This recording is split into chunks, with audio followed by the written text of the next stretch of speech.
I don't have to argue with King Wiggle. I believe that everybody, first of all, I'm really not qualified to tell him whether he's right or wrong about this. I'm a victim of racism, and he has VGQ, victim guaranteed qualifications to say whatever he wishes to say, about the system of racism, white supremacy. If he doesn't believe it exists and doesn't believe it's a problem, or whatever he wants to say, he has that right. I don't do the name calling, and a lot of things I don't think that they're correct, but I do believe people have to play this hand out that they got and see where it takes them. So as far as trying to change people, I don't believe that that's the case. The number one thing that I believe in developing primarily is myself, so that I'm able to handle every situation that comes about. Ultimately, I believe that the non-white people on this planet must push the white people into a corner. And by pushing into a corner, I mean just by talking and keep talking about the problem. Ultimately, the white people will have to make a decision, either to kill us outright or either to produce justice. But either way it goes, the way I see it, we can't lose. I think that what happens is when you start talking about racism and white supremacy, some black people who are comfortable feel like, hey, you're going to rock the boat for all of us. Shut up. Don't say nothing. But there's a lot of people who are uncomfortable. This is why a lot of black people who get financially a lot of resources don't do nothing or say anything, because they are afraid that their comfort will be taken away if they do anything to help the other slaves on the same plantation. We should understand that by now. But I would not speak against those black people who are comfortable. They didn't do anything. I don't expect for them to fix a problem. If they can just fix the problem within their own family and help their own family, that's a big plus. But some of them are unable to do that. In fact, from what I have seen, it probably causes more stress. So, to spend a lot of time trying to get black people to one page or one way, we're not going to be doing that. What I do is share information and facts that I find out about white people. How you use them is strictly up to you. I also am, in the same time, speaking these here to see if white people can attack me and what methods that they can use to attack me. Now, their favorite method is to try to use other non-white people against other non-white people. That's one of the favorite methods. They don't have to come up to the mic a lot.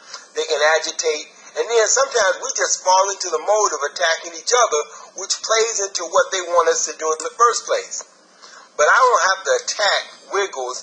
And Wiggles, I'm going to tell you, in honest truth, it never will come down to that. Or calling you names and things like that. That won't. But you can continue to do so. But I cannot. I know how white people can use you against me and me against you if I participate in that. So one of us got to be thinking about that in order to stop it.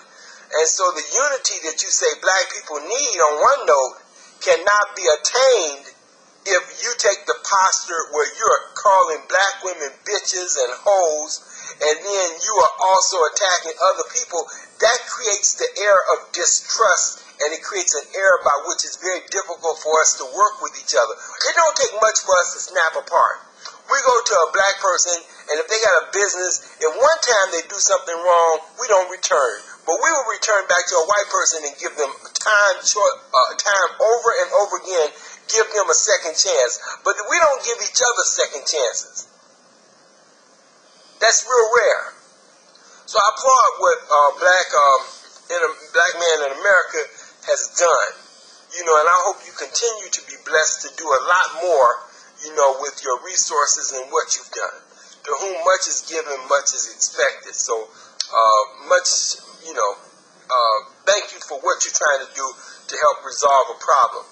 My thing is to supply the data so that these young brothers can understand how the system of racism and white supremacy work. And if you don't know the past, you can't understand the present. So I have never ever said, forget the 40s, black people in the 40s who came up from the South. Hell with you, grandpa and father, for coming up to the North and working coming out of Mississippi and Alabama. What you doing, you country niggas and stuff? I couldn't even imagine stepping over the bridges that helped me to get over. Because in many cases, what they brought was a sense of honor with them. It seems to me we've digressed. Because back then, I think black men were more dedicated to trying to fix the race problem than we are right now, which means somehow we've been pacified to think that a couple of butter biscuits and pieces of chicken makes it okay now, or a white woman in your bed.